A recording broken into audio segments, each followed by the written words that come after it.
RC Aventure, toujours à la pointe de technologie. Oui, aujourd'hui, petit casse-tête théorique et pratique pour un choix.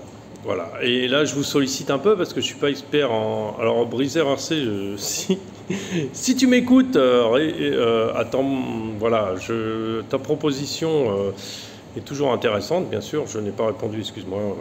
J'ai tellement de trucs à faire en ce moment que. Mais j'y travaille parce que c'est pas juste tout simple comme ça. Voilà. Qu'est-ce qu'il y a? Voilà, ma question elle est simple. Voilà, j'ai une TT02 et je viens de calculer combien coûterait la mise à jour en fait. Mise à jour parce qu'il y a des options quand même. Il y a des choses. La TT02 en fait, elle a besoin d'amortisseur hydraulique si on veut augmenter ses capacités. Donc ça me coûte 25 balles.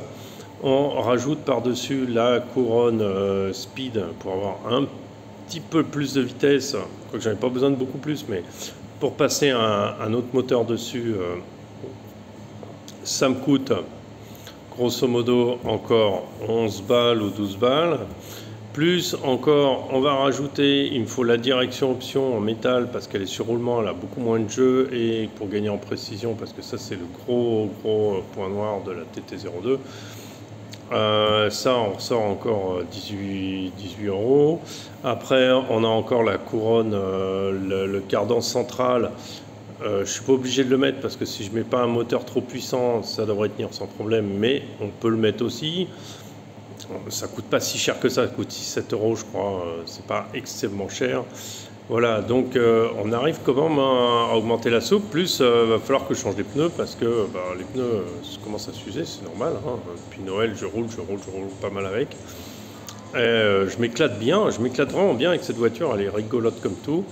Il y a un autre problème qui est un peu récurrent, qui n'est pas trop gênant parce que ça arrive pas trop souvent. C'est comment ça s'appelle? Comment ça s'appelle le tyran du dessus? C'est pas un tyran, je sais plus comment ça s'appelle. Ouais, si, c'est un tyran, je crois. Qui tient le truc de direction avec l'espèce de boule là, qui se sort tout le temps. Alors le problème, ça sort. Bon, ok, pas de problème. Le problème, c'est qu'il y a le cardan et la noix de cardan qu'il faut chercher sur le terrain après. Et tu les retrouves des fois à 10 mètres ou 15 mètres du truc. Alors tu perds 20 minutes à chercher ton truc. Donc voilà, donc grosso modo la TT02 où on en est. Voilà, donc en gros j'ai calculé frais de port compris, tout ça, on n'est pas loin des 55 €, 60 € pour la mettre à jour pour pouvoir passer au stade au-dessus en fait si vous voulez, à la gamme supérieure. Le truc là-dedans, rien de méchant là-dedans. Mais il y a un châssis qui m'intéresse, c'est le châssis Carten T410. Donc Breezer RC m'a très proposé de passer par son par ton comment ça s'appelle ton partenaire, hein, je sais pas comment t'appelles ça, et qui est pas une mauvaise idée. En plus, il livre en République Tchèque, donc c'est fabuleux. Bon, ce qu'il y a, c'est que moi j'ai aussi mon magasin plus ou moins partenaire entre guillemets, mais parce que j'ai le droit à certains avantages. Donc j'ai aussi 10% chez lui, donc plus encore j'ai le droit à d'autres avantages.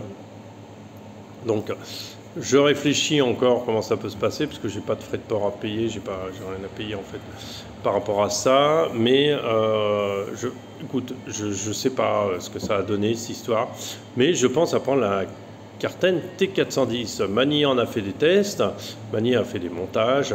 J'ai tout le matos qu'il faut pour mettre dedans, c'est pas un problème. Moteur, j'ai un combo Brookshire, j'ai soit du Traxa, soit du B-Wing, soit du Tamiya, il n'y a pas de problème, j'ai tout ce qu'il faut, il me reste tellement de trucs qui traînent. Voilà, j'ai vu sur les vidéos de Mani que c'est un châssis qui marche très très bien. J'arrive pas, mon problème en fait, j'arrive pas à me faire une idée.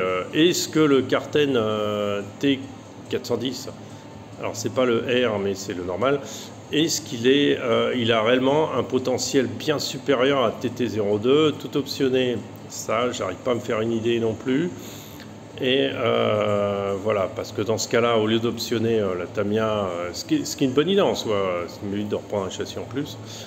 Mais bon, si je prends la Carten, je pense que la Tamiya, soit je la monte pour la revendre, ce serait pas mal comme idée ça. Je peux la remonter pour quelqu'un pour la revendre pas trop cher. pourquoi pas. Et repartir sur la Carten, mais j'ai peur que les deux châssis soient à peu près au même niveau par rapport à l'investissement qu'on met dans l'un, dans l'autre, quoi. Si tu veux, je pense qu'on arrive à peu près à la même chose. Et au niveau performance, je sais pas trop. Voilà, pour ceux qui sont experts en la matière, en la machin, ben, je serais bien sympa d'avoir une petite réponse. Ça m'aiderait. Dans mon choix, j'ai écrit à Mani aussi, j'ai un peu bidouillé le truc. Mais en tout cas, sur ce, restez RC mode, hein, mettez les yeux par terre, parce que ça roule par terre. Hein. Et puis, restez RC mode, hein, n'oubliez pas. Allez, salut à tous, et merci pour votre aide.